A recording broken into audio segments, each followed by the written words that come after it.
दोस्तों नमस्कार, मेरा नाम है अनूप आकाश वर्मा और आप देख रहे हैं द रिपोर्टर हिंदी। पश्चिम बंगाल विधानसभा चुनाव 2026 को लेकर सामने आ रहे ताजा सर्वे और ओपिनियन पोल्स का समग्र विश्लेषण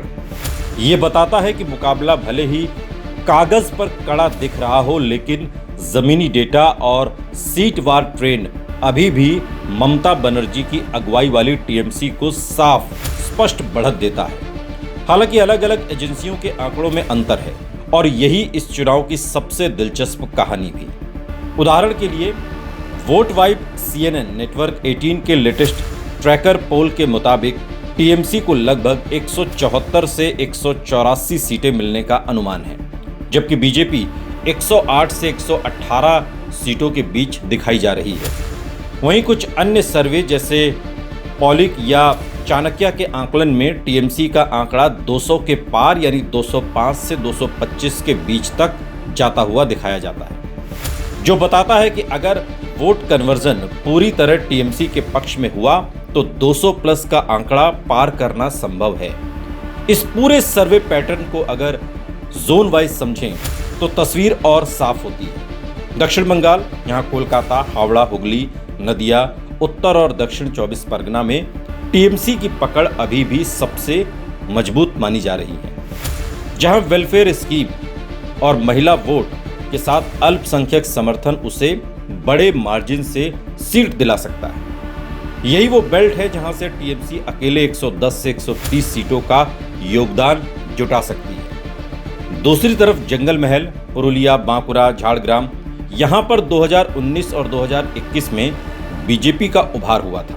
लेकिन हालिया लोकसभा 2024 के सेगमेंट डेटा में टीएमसी ने कई सीटों पर बढ़त वापस हासिल कर ली है, जिससे यहां भी टीएमसी 15 से 20 सीटें वापस खींचती हुई दिखती है।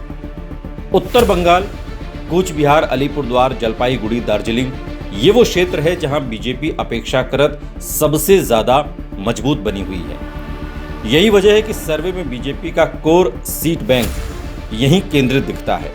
और अनुमान है कि बीजेपी की कुल सीटों में से 40 से 50 सीटें इसी जोन से आ सकती हैं। इसके अलावा औद्योगिक बेल्ट, आसनसोल, दुर्गापुर और सीमावर्ती इलाकों में भी बीजेपी की पकड़ बनी हुई है, जिससे कुल मिलाकर 100 प्लस सीटों की रेस में बनी रहती है। यही वजह है कि कई राजनीतिक विश्लेषक बीजेपी को नंबर 2 लेकिन मजबूत विपक्ष मान रहे हैं। हालांकि किंगमेकर की भूमिका का सवाल थोड़ा सा जटिल दिखाई देता है, क्योंकि अगर टीएमसी 170 प्लस या 180 प्लस के पार रहती है तो बीजेपी सीधे सत्ता की दौड़ में नहीं आएगी, लेकिन अगर सीटें 150 से 160 के आसपास सिमटती हैं, जैसा कि कुछ सर्वे संकेत दे रहे हैं, तब बीजेपी का 110 से 120 का आंकड़ा सरकार बनाने के समीकरण को प्रभावित कर सकता है और वो सत्ता के समीकरण में निर्णायक दबाव समूह बन सकती है। कांग्रेस की बात करें तो सर्वे यहां काफी अलग तस्वीर पेश करता है। कुछ सर्वे में कांग्रेस को 0 से 5 तक सीमित दिखाया गया है, जबकि कुछ विस्तृत पोल्स जैसे पॉलिक या वोट वाइब के शुरुआती मॉडल सर्वे में कांग्रेस और सहयोगियों को 40 से 70 सीट तक भी प्रोजेक्ट कर रहे हैं। यही वो वजह है जहां 20 प्लस सीट वाला नैरेटिव उभरता है, खासकर मालदा, मुर्शिदाबाद और कुछ हिस्सों में जहां कांग्रेस का पारंपरिक वोट बैंक अब भी मौजूद है और त्रिकोणीय मुकाबले में उसे लाभ मिल सकता है। कुल मिलाकर अगर सभी सर्वे और हालिया चुनावी डेटा जैसे 2024 लोकसभा में टीएमसी की 192 विधानसभा सेगमेंट पर बढ़त, इसे जोड़कर देखा जाए तो ट्रेंड ये बनता है कि टीएमसी अभी भी स्ट्रक्चरल एडवांटेज में है और 200 के करीब या उससे ऊपर पहुंचने का रास्ता उसके लिए zonal dominance plus vote transfer पर निर्भर करता है। बीजेपी स्पष्ट रूप से दूसरे नंबर की पार्टी है और 100 प्लस सीट के साथ मजबूत विपक्ष या संभावित पावर बैलेंसर बन सकती है, जबकि कांग्रेस का खेल पूरी तरह रीजनल पॉकेट्स पर टिका हुआ है, जहां वो 20 से ज्यादा सीटें निकालकर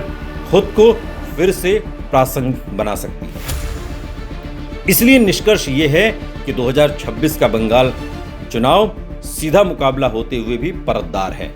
ऊपर से क्लोज फाइट, लेकिन नीचे के डेटा में टीएमसी को बढ़त, बीजेपी की क्षेत्रीय मजबूती और कांग्रेस की सीमित लेकिन संभावित वापसी, तीनों एक साथ चल रहे हैं और यही इस चुनाव को बेहद दिलचस्प बना रहा है।